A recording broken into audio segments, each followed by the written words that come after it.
Hello, my friends. Kenji, Numot Nami Egashira here with another episode of Drafting with Numot. This time for MTGO Traders and Cape Fear Games. We just had a really awesome deck on stream prior to this, which, well, you guys will have to check out my YouTube page if you want to do that over at Numot the Nummy. But hopefully we're going to do another sweet draft. This is a Amonkhet competitive single elimination draft, so the stakes are higher. You lose one round, you're out. If you go 2-1 or 3-0, the prizes are going to be a little bit higher than in a Swiss queue. So hopefully we can draft a sweet deck, play well, and well, we'll see what the drafts and the packs will give to us. Stay tuned.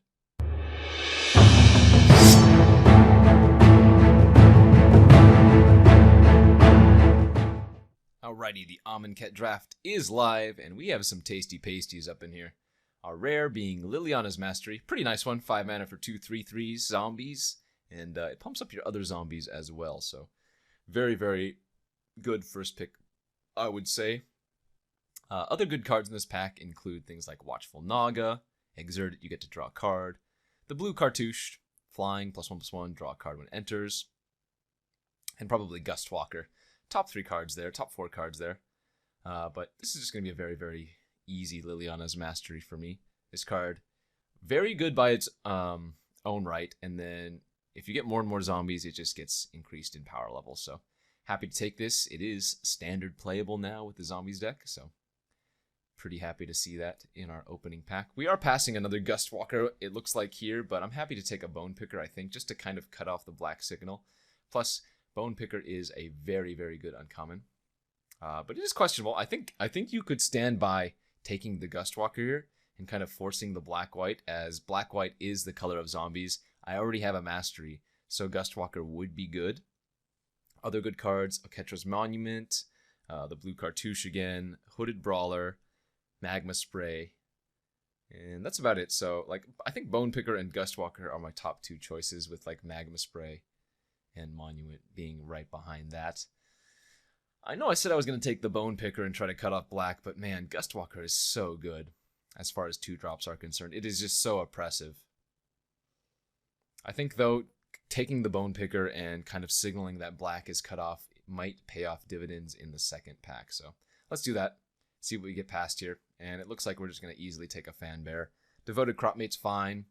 But beyond that, though, I think Fan Bear is just easily the best card. It is a zombie, so it goes well with the Mastery, and if I'm trying to go the black-white route, this is just going to be the clear pick. Fan Bear it is.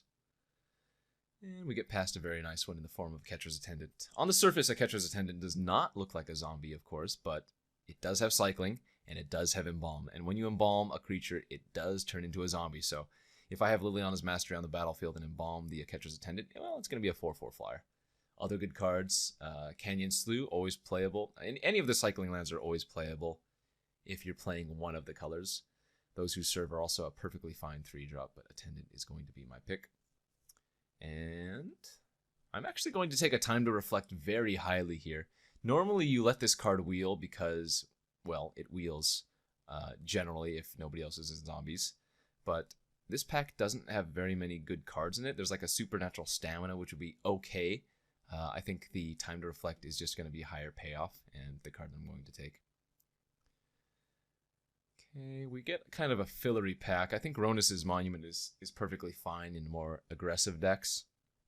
I don't think I want it in this one. I think instead we're going to take the Wander in Death. Innaketra's Name is also another consideration for the zombies, but I think Wander is gonna be a little bit better generally. And we have a Cursed Minotaur here and a Grim Strider. Both good pickups. I'm actually going to go with the Zombie Synergy and take the Cursed Minotaur, though, as I've already taken the Mastery and the Time to Reflect. So we're going to prioritize the zombies a little bit higher than everything else. Okay, I will happily take another Innaketra's Monument. Rather, we passed the first one. I'm happy to wheel the second. Or I guess this is 8th pick, so 8th pick Monument's really good. And just passing a timing here. Not wheeling anything. I could stay open to like a more aggressive red deck as well. So we'll take Flame Blade Adept for the sideboard over the Naga Oracle. Cursed Minotaur number 2 on the wheel is beautiful over Dune Beetle. We'll take that in a catcher's name at this point. Sacred Cat, perfectly fine. Serviceable in this type of deck. Again, Embalm comes back as a mummy, or zombie rather. And we have the makings of a good deck. Very good deck. The only issue is that I passed 2 Gustwalkers, and so we might not see the, or at least some of, the good white, but hopefully the mummies are left alone, the zombies are left alone for us. But yeah, first pack, 11 pretty good playables. We'll have to see what the second pack holds for us. Oof. One of my favorite rares in the format, the Sandworm Convergence. 8 mana kind of just wins the game, unless you're so far behind already. You start getting 5/5s immediately at the beginning of each end step, and then flyers can't attack you. We have the choice between Compulsory Rest and the Baleful Ammit. The Baleful Ammit is just a very solid creature, and especially good if I picked up some Doomed Dissenters. Compulsory Rest is just a very, very good removal spell. I can see taking either here. I think I'm going to lean towards the Rest as a removal spell over the Baleful Ammit, but again, both of these picks I think are fine. Got past a Cruel Reality. Oh, baby. This card is very slow, but very potent. So you enchant your opponent, and at the beginning of their upkeep, they either sacrifice a creature or planeswalker, or if they can't, they take 5 damage. Again, slow, but amazing. I'm passing a Those Who Serve. I think that's fine. Other good cards in this pack, Decimator Beetle, Destined to Lead, Nefcrop Entangler, but I think Cruel Reality is just too much upside. Similarly, wow, this is a very good pack for us. We're going to take Start to Finish over Compulsory Rest, and wouldn't be surprised if we wheel one of these white or black cards in the pack, but Start to Finish has some real good upside to it. And here we'll take either a Talkrop Elite or a Sparring Mummy. I don't have any Exert creatures right now, so Sparring Mummy is a little bit worse, but certainly still a fine one. Another Destined to Lead in this pack as well. Talkrop Elite is the better card. Sparring Mummy has better synergy. I'm going to take the Talkrop. And Happy. Wow, this is exactly what we wanted to see. We want to see as many Binding Mummies as we can, as this card is a huge boon for the Black-White Mummies deck, so good pickup. Okay, another Talkrop Elite here over Seraph of the Suns or Ronus' Monument. Those Who Serve, another zombie. And now I'm just going to be looking to taking the low drops, the 2 drops. So things like Festering Mummy or Miasmic Mummy have a little bit more upside now, as I really want to have an early aggro curve. But that being said, with Cruel Reality in my deck, I certainly can go a little bit later game, for sure, as we pick up another Those Who Serve there.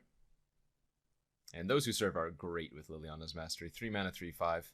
3 mana, 2/4s by themselves are already fine in Limited. Looking pretty good so far. I don't think we want to cut any of these cards just at the moment. Yeah. Pretty happy with the direction that we've gone.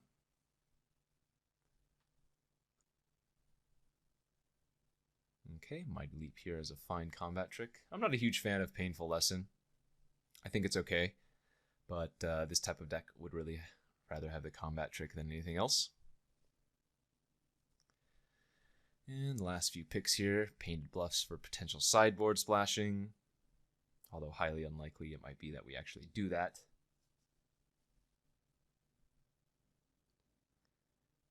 Yeah, so another Binding Mummy in the last pack, maybe a Wayward Servant or a Lord of the Accursed if we could get lucky.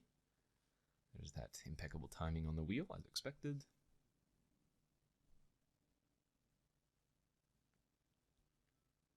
Currently we have 1, 2, 3, 4, 5, 6, 7, 8, 9 zombies. So that's pretty good. I am counting the embalmed creatures as pseudo-zombies. But yeah. Another Binding Mummy, Wayward Servant or Lord of the Accursed, and maybe like a final reward would be pretty fine. I'll go ahead and take Destined here, as it is on our main color. the front side of it, and I do have that painted bluffs now if I want to splash it at all. It's certainly a consideration. Not a high consideration, but definitely somewhat of a consideration, because Destiny Lead's a great card. Bantu the Glorified.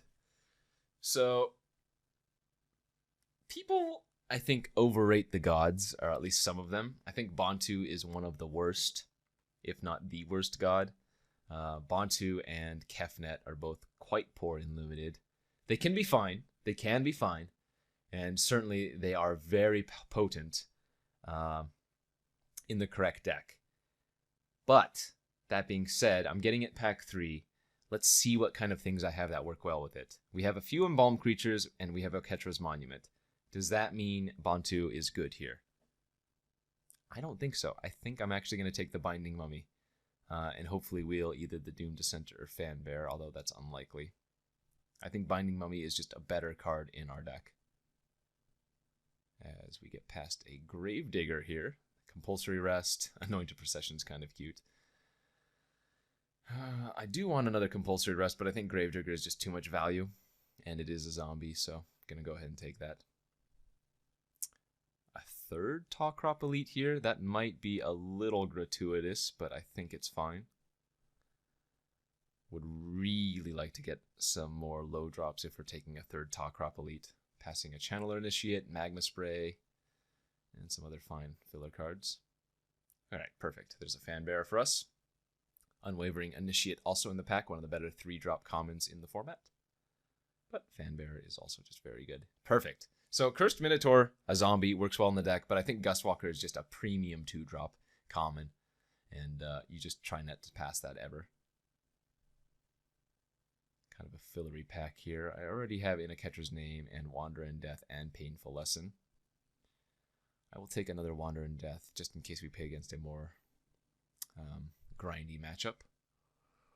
Miasmic Mummy here for me over Forsake the Worldly or Scorpion. And now we can start to look at cutting cards.